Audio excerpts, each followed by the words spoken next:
नमस्कार दोस्तों, मैं एडवोकेट शैलेंद्र अग्रवाल। आज हम चर्चा करेंगे साइट प्लान के ऊपर, जिसको हम कहते हैं नक्शा नजरी या नक्शा मौका। साइट प्लान क्या होता है, कैसे बनता है, इसकी एविडेंस वैल्यू क्या होती है, कोर्ट में दरोगाजी से क्या क्या प्रश्न पूछने चाहिए। सबसे पहले हम समझते हैं साइट प्लान का उद्देश्य क्या होता है। देखिए, जहाँ पे कोई घटना घटती है तो जज या मजिस्ट्रेट तो वहाँ पे होते नहीं है। जज मजिस्ट्रेट कैसे समझें कि कोई घटना किस प्रकार घटी, कहाँ पर घटी। तो नक्शा नजरी जज या मजिस्ट्रेट को समझने में मदद करता है कि कौन सी घटना कहाँ पर घटी, किस स्थान पे घटी। उस स्थान को देख के जज मजिस्ट्रेट समझता है कि हाँ, ये घटना इस तरीके से घटी है। वास्तविक रूप से तो मजिस्ट्रेट वहाँ पहुँचते नहीं है, सिर्फ एक नक्शा मौका ही होता है जिसको देख के वह घटना को समझते हैं। तो इस तरीके से हमने समझा नक्शा का उद्देश्य क्या होता है। अब हम समझते हैं कि पुलिस जो नक्शे में लेकर गलतियां कर देती है, वह गलतियां कौन कौन सी होती हैं, इसको लेकर सुप्रीम कोर्ट ने क्या क्या कहा है। सुप्रीम कोर्ट ने सन 2017 में पुलिस द्वारा की जा रही कमियों को लेकर सो मोटो संज्ञान लिया और एक जजमेंट था सो मोटो इन री the issue certain guidelines regarding deficiency in criminal trial versus Andhra Pradesh state. इसमें 2021 में सुप्रीम कोर्ट ने जजमेंट दिया और सभी स्टेट को डायरेक्शन दिया कि क्रिमिनल ट्रायल में होने वाली समस्त चीज़ों को लेकर एक ड्राफ्ट्स रूल तैयार किया जाए। कई स्टेटों ने ड्राफ्ट्स रूल तैयार कर लिया है, कई स्टेटों ने ड्राफ्ट रूल तैयार नहीं किया है, जिसमें नक्शा नजरी भी एक अहम चीज़ है। सुप्रीम कोर्ट ने कहा है कि नक्शा नजरी, इसमें जब भी कोई घटना घटेगी तो दरोगा मौके पर जाएगा, एक स्केच तैयार करेगा।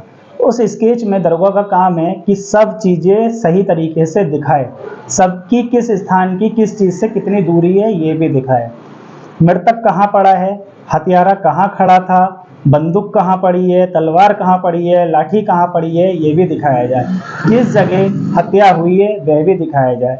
यदि कोई ब्लड के स्टेन्स पड़े हैं तो ब्लड स्टेन कहाँ पे पड़ा है, ब्लड के धब्बे कहाँ पर हैं, या अन्य कोई सामग्री, प्रकाश का कोई स्रोत है तो वो प्रकाश के स्रोत के बारे में दिखाए कि प्रकाश का स्रोत कहाँ से आ रहा था। मानव निर्मित या प्राकृतिक निर्मित कोई झाड़ी है, पेड़ है, मकान है आसपास में, वह सब भी नक्शा नजरी में दिखाया जाएगा। देखिए, बहुत से केस ऐसे आते हैं कि घास फूस में या खेतों में किसी लड़की का रेप हो गया, लेकिन मजिस्ट्रेट वहाँ की झाड़ियाँ नहीं दिखाता है, नक्शा में झाड़ियों का उथल पुथल होना वो नहीं दिखाता है, मिट्टी में कैसे निशान पड़े हैं वो नहीं दिखाता है, टायरों के निशान नहीं दिखाता है, जूतों के निशान नहीं दिखाता है।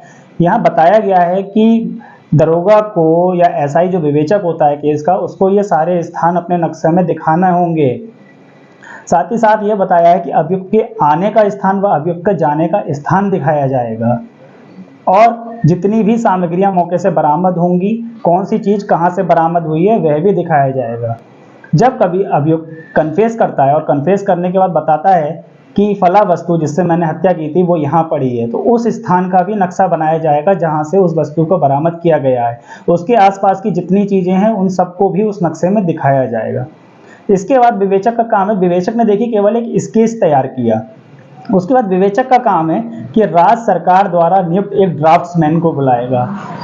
ड्राफ्टमैन का काम होगा कि उस स्केच को स्केल्ड मैप में तैयार करे। स्केल्ड मैप से मतलब क्या हुआ, यानी कि बिंदुवार बताया कि किस स्थान की कहाँ से क्या दूरी है। कोई अगर बंदूक मिली है और हथियार इधर पड़ा है और मृतक इधर पड़ा है तो दोनों की दूरी कितनी है, अभियुक्त जहाँ खड़ा था वहाँ की दूरी कितनी है, यानी कि सभी स्थितियाँ उसे फुट में, गज में, मीटर में, इंचेस में ये दिखानी होंगी।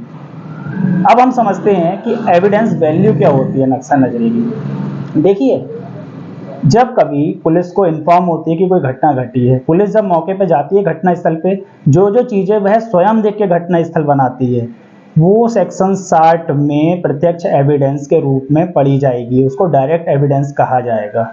लेकिन जो एविडेंस दूसरे गवाह यानी कि आई विटनेस बताता है कि दरोगा जी को कि साहब अभियुक्त यहाँ खड़ा था, मृतक यहाँ खड़ा था, इस तरीके से मारा, यानी कि आई विटनेस के बताने के बाद यदि जो नक्शा बना है वो हेयर से एविडेंस में आ जाएगा, यानी कि वो डायरेक्ट एविडेंस नहीं होगी, वो हेयर से एविडेंस होगी। दरोगा जी ने किसी के बताने के बाद में वो नक्शा बनाया है, उसे कहा जाएगा हेयर से एविडेंस।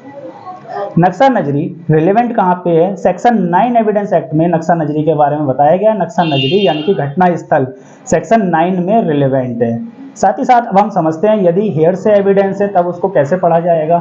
हेयर से एविडेंस के लिए जरूरी है कि जिस व्यक्ति ने उस घटना स्थल के बारे में बताया है वह आके उस नक्शे को साबित करे। यदि केवल दरोगा जी ही उस नक्शे को साबित कर देते हैं तो वह नहीं पढ़ा जाएगा, क्योंकि वह हेयर से एविडेंस के थ्रू बनाया गया है। जो नक्शा दरोगा जी ने स्वयं बनाया है वह डायरेक्ट एविडेंस है, उसको दरोगा जी भी साबित कर सकते हैं। अब हम समझते हैं यदि कोई हेड से एविडेंस है और दरोगा जी नहीं आए हैं तब उस कंडीशन में क्या होगा, या नक्शा नजरी पे गवाह के साइन करा लिए तब क्या होगा। देखिए बताया गया है कि 161 में जब किसी गवाह के साइन बयान होते हैं तो उस पर साइन नहीं होंगे, 162 से वो प्रोविट किया गया है।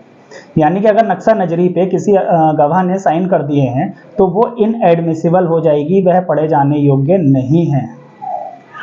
और रही बात हेयर से एविडेंस की, यदि हेयर से एविडेंस है, हेयर से के थ्रू नक्शा नजरी बना है तब वह साथ में पढ़ा जा सकता है, बशर्ते जिसके बताने पे वह नक्शा बनाया गया है वह आके उसको साबित करे। एक केस था राम गुलाब बिहारी वर्सेस बिहार राज्य सन 2001। इसमें कहा गया था कि नक्शा नजरी हेयर से एविडेंस है, लेकिन दरोगा का आना जरूरी नहीं है उसको साबित करने के लिए। यदि कोई गवाह खुद ही आके उस नक्शा नजरी को साबित कर देता है, बता देता है कि हाँ मैंने दरोगा जी को ये चीज़ बताई थी, मैंने दरोगा जी को नक्शा बताया था, मैंने देखा था कि ये व्यक्ति यहाँ खड़ा था, मृतक यहाँ पड़ा था, इस तरीके से अगर वह उस मैप को साबित कर देता है तो वह एविडेंस में पढ़ा जाएगा। इतनी सारी चीज़ें मैंने बताई आपको कि सुप्रीम कोर्ट ने क्या क्या गाइडलाइन दी हैं, क्या क्या एविडेंस वैल्यू है। अगर इसमें कहीं दरोगा जी कोई कमी छोड़ते हैं तो उनसे उसके बारे में प्रश्न जरूर करना चाहिए। किस स्थान की क्या दूरी है ये भी पूछना चाहिए। अभियुक्त जहां से गिरफ्तार होता है वहां का भी नक्शा जरूर बनाना चाहिए। साथ ही साथ घटना स्थल पे दिनांक, समय, एफआईआर नंबर जरूर पड़ा होना चाहिए और दरोगा जी ने उसको साइन किया हुआ होना चाहिए।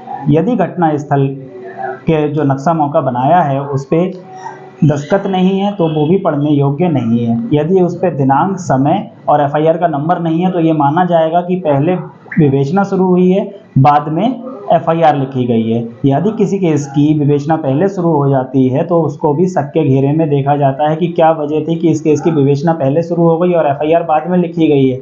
तो ये सारे प्रश्न आप दरोगा जी से पूछ सकते हैं। इसी तरीके की और जानकारी के लिए मेरे चैनल को सब्सक्राइब करें, लाइक करें, कमेंट्स करें। आपका बहुत बहुत धन्यवाद।